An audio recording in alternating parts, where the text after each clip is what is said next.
You know the moment. Something terrible has just happened. There's blood on the walls, the lights are flickering, and every rational instinct in your body is screaming at you to leave. And then the character on screen does the exact opposite. They go into the basement. They split up from the group. They investigate the strange noise coming from the attic at 3 in the morning with nothing but a flashlight that's already dying. Horror movies run on bad decisions. Without them, most of these films would be 12 minutes long and end with everyone surviving because they simply drove away. But instead, these characters make choices so catastrophically stupid that you start rooting for the villain. I went through every major horror movie and found the single dumbest decision in each one. And some of these are so bad that I genuinely had to pause the movie and stare at the ceiling for a while. Starting with Prometheus, because this movie has enough dumb decisions to fill an entire video on its own, but there's one that stands above the rest. A biologist, a professional scientist who has spent his entire career studying living organisms, encounters a completely unknown alien creature on a planet they just landed on. This thing looks like a translucent cobra made of nightmares. It's hissing. It's rearing up in an obvious threat display. Every single thing about this creature's body language is saying, "I will kill you." And this trained biologist's response is to reach out and try to pet it, like it's a stray cat on an alien planet. He literally baby talks to it. He says, "Here, girl," like he's calling a golden retriever. Naturally, the creature wraps itself around his arm, breaks it, forces itself down his throat, and kills him. And honestly, at that point, it's natural selection. Darwin would have taken notes. But at least that guy had the excuse of being on an alien planet where nothing was familiar. In Friday the 13th, the characters have no such excuse. Everyone in Crystal Lake knows the stories. The campground has a body count higher than most wars. And yet every single summer, a new group of teenagers shows up and decides that this is the perfect place for an unsupervised vacation. But the single dumbest decision comes in part 2 when a character hears a noise outside, sees that something is clearly wrong, and instead of barricading the door or leaving through the back, she runs upstairs, where there is no exit, where there is nothing but a dead end and a window that's 3 stories up. She cornered herself in a building she could have walked out of. Jason didn't even have to try. She did his job for him. Speaking of running upstairs when the door is right there, Scream actually calls this out. Randy literally explains the rules of surviving a horror movie, including the classic "don't run upstairs when you can run out the front door," and then multiple characters in the franchise proceed to do exactly that. But the dumbest decision in Scream belongs to Tatum in the first movie. She's in the garage. Ghostface shows up. The garage door is right behind her. She could hit the button, duck under the door as it opens, and sprint into the street where neighbors might hear her screaming. Instead, she tries to squeeze through the cat flap in the garage door, the tiny pet-sized opening at the bottom. She gets stuck halfway through because obviously she does, and Ghostface just hits the button and lets the door do the rest. She chose a cat door over a regular door. That's not a horror movie death, that's a puzzle game she failed. In A Nightmare on Elm Street, the rules are pretty simple. Don't fall asleep or Freddy kills you in your dreams. That's it. That's the one rule. Stay awake and you live. Fall asleep and you die. So naturally, every character in this franchise treats bedtime like it's a competitive sport. But the dumbest moment comes from Glen, played by a very young Johnny Depp in the original film. His girlfriend Nancy has explained the situation to him. She's told him exactly what Freddy does. She's told him that falling asleep means death, and she asks him to do one thing: just stay awake and watch over her. Glenn says sure, sets up in his bedroom, turns on the TV, and immediately falls asleep. Immediately. He didn't even try. He didn't splash water on his face. He didn't drink coffee. He didn't stand up and pace around the room. He just laid down on his bed, the single most sleep-inducing location in any house, and closed his eyes. Freddy pulled him into the mattress, and what came out was essentially a fountain of blood that hit the ceiling. And honestly, I can't even feel bad about it. Nancy gave him one job. The Conjuring has a family that moves into a house where doors open by themselves, clocks stop at the same time every night, their dog refuses to go inside, and the dog is then found dead the next morning. Any reasonable person would have been in the car before the dog's body was cold. But this family just keeps finding reasons to stay. The mother even discovers a hidden basement that smells like death and has an energy so oppressive that you can physically feel it through the screen. Does she grab the kids and leave? No. She tells her husband about it, and they both kind of just accept that their house has a secret death basement and go on with their lives. By the time they finally call Ed and Lorraine Warren, the haunting has escalated to a point where the mother is getting dragged around by invisible forces, and one of the children is communicating with something that absolutely should not be communicated with. They could have been sleeping in a Holiday Inn, but instead they chose to raise their family on top of a demonic burial ground because I guess moving is just too much paperwork. The Cabin in the Woods literally builds its entire plot around dumb horror decisions and reveals that those decisions are being manipulated by a secret organization. But even with that meta excuse, there's one moment that stands on its own.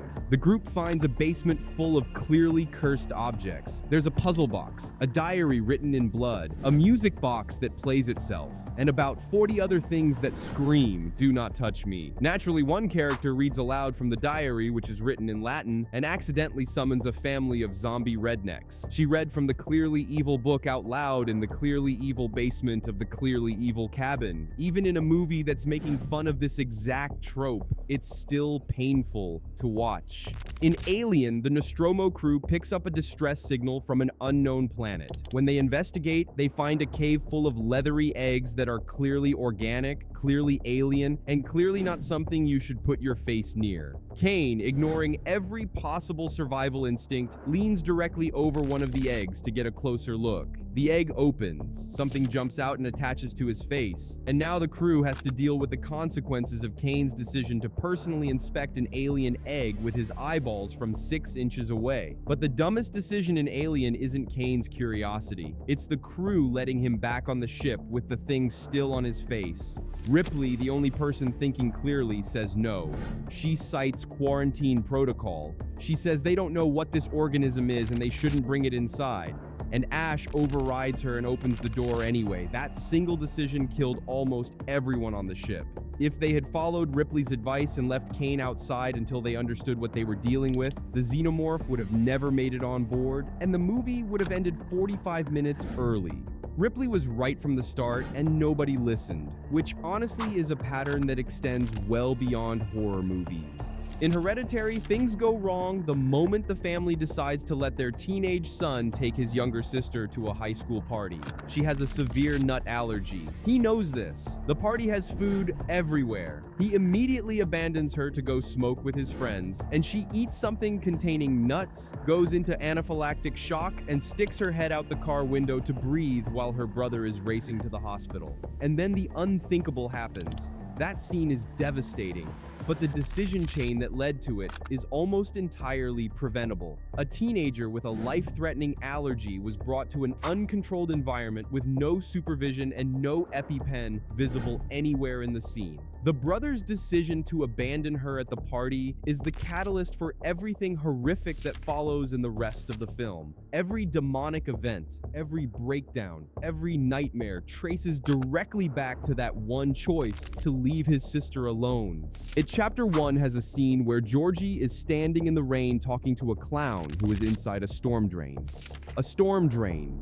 The clown has yellow eyes, a massive forehead, and is grinning in a way that should activate every warning system in a child's brain. And he's offering Georgie his paper boat back. Now, Georgie is 6 years old, so you can't fully blame him for not recognizing the danger. But Pennywise isn't even trying to be convincing. He's standing in sewage, drooling, and his eyes are pointing in 2 different directions. Any adult walking by would have called the police, the fire department, and possibly the military. But Georgie reaches into the drain, and that's the end of Georgie. In fairness, Pennywise is a cosmic entity that feeds on children and uses supernatural manipulation to lure them. But even with that, reaching into a storm drain to accept something from a stranger is a decision that every parent in the audience collectively screamed about. The Descent features a group of experienced cavers who enter an uncharted cave system.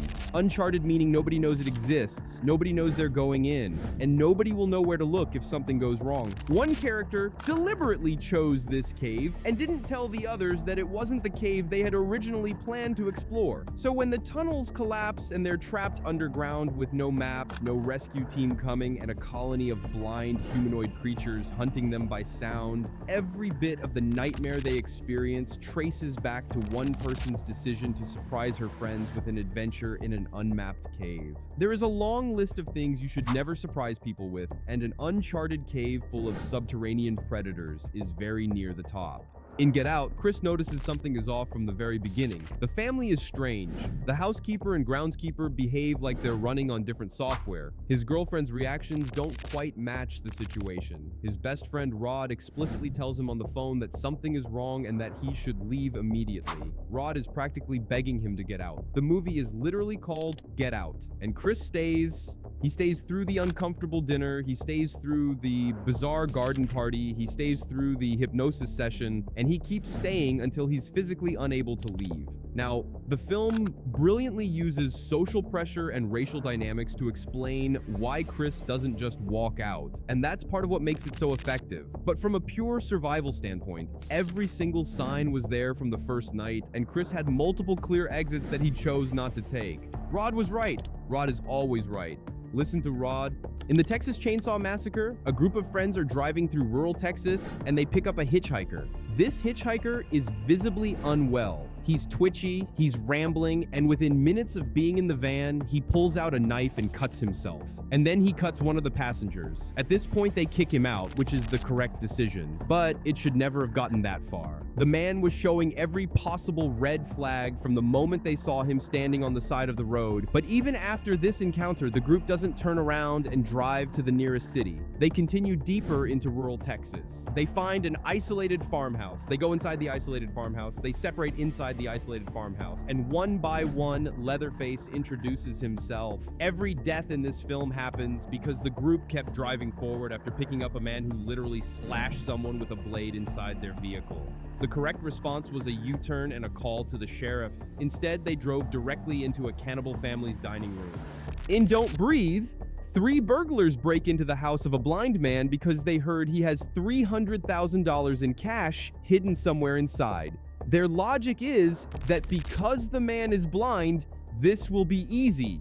What they didn't account for is that this man is a military veteran with superhuman hearing, knowledge of every inch of his own home, and absolutely zero hesitation about killing intruders. Breaking into a stranger's house is already a terrible decision. Breaking into a stranger's house specifically because you think his disability makes him an easy target is the kind of hubris that Greek playwrights would write tragedies about. The moment the old man locks the doors and turns off the lights, the burglars go from predator to prey, and the entire rest of the movie is a lesson in why underestimating people is the fastest way to end up in a body bag.